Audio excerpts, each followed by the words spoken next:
স্পোর্টসকে গণতন্ত্রায়ন করতে হবে। বাংলাদেশের প্রত্যেকটি মানুষ যাতে স্পোর্টসে অংশগ্রহণ করার সুযোগ থাকে। রাজনীতিতে এখন ভিশন থাকতে হবে, দূরদৃষ্টি থাকতে হবে। ওই গদবাঁধা রাজনীতি দিয়ে এখন আর চলবে না। আপনাকে নতুন নতুন ধারণা নিয়ে জনগণকে উদ্বুদ্ধ করতে হবে এবং নতুন প্রজন্মকে উদ্বুদ্ধ করতে হবে। বাংলাদেশের মানুষের মনোজগতে বড় পরিবর্তন আসছে, এটা আমাদেরকে ধারণ করতে হবে। এটা ধারণ করতে না পারলে রাজনীতি চলবে না কিন্তু আগামী দিনে।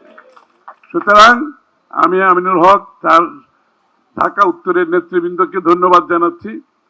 এই একটা উদ্ভাবনী, এটা নতুন চিন্তার মাধ্যমে এত সুন্দর ঢাকার একেবারে মধ্যে একটা এত সুন্দর লেক আছে যেটাকে সুইমিং এর জন্য আমরা ব্যবহার করতে পারি। এবং এই লেকের মাধ্যমে আমি যেটা আমিনুল বলেছি, আমি বলছি শিশুদেরও একটা কম্পিটিশন করো, প্রতিযোগিতা করো। শিশুরাই কিন্তু এখন বেশি সুইমিং করতেছে।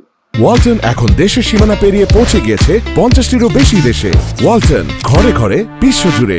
প্রত্যেক পরিবারের শিশুরা কম বেশি সুইমিং করে, তো তাদেরকে কেন প্রতিযোগিতায় নিয়ে আসবো না? এবং তাদেরকে প্রতিযোগিতায় আনলে তাদের মধ্যে যে সাহস বাড়বে। সুইমিং পুলে সুইম করা আর এত বড় একটা লেকে সাঁতরানোর মধ্যে অনেক বিশাল ব্যবধান আছে। সুতরাং এই যে তাদের এখানে সুইম করার পরে তাদের সুইমিং এর প্রতি যে আগ্রহ হবে এবং আগামীতে বাংলাদেশ ব্যাপী, আমাদের এশিয়া ব্যাপী, বিশ্বব্যাপী যে সুইমিং এ অংশগ্রহণ করার যে বিষয়টা তাদের মনে, সেই আগ্রহটা জাগবে, সেই সাহসটা আসবে তাদের মনে। সুতরাং আমরা এই সুইমিং পুল জিয়া উদ্যানের পাশে সৌভাগ্যবশত এমন একটি সুন্দর জায়গায়, জিয়া এখানে শুয়ে আছেন, আমাদের সুইমিং পুল এখানে, কি সুন্দর উদ্যান বাগান চারিদিকে।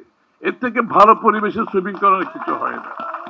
আমি নিশ্চিত আমিনুল হকের নেতৃত্বে এই সুইমিং পুলকে আমরা পুরোপুরিভাবে প্রফেশনাল সুইমিং পুল হিসেবে সুইমিং এর জায়গা হিসেবে ব্যবহার করতে পারবো।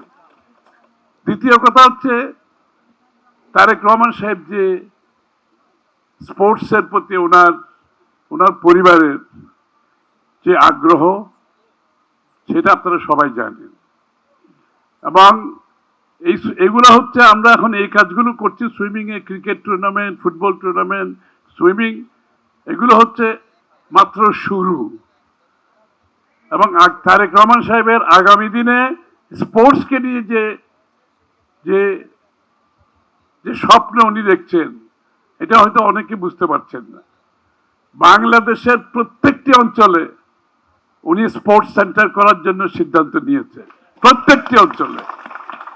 এবং এই স্পোর্টস সেন্টারের মাধ্যমে ক্রিকেট, ফুটবল, সুইমিং, যত ধরনের স্পোর্টস আছে, যার যেখানে যোগ্যতা আছে সবাইকে সুযোগ সৃষ্টি করা হবে, যাতে যার যেখানে সম্ভাবনা আছে, যার যেখানে আগ্রহ আছে, সে যাতে স্পোর্টসে অংশগ্রহণ করতে পারে।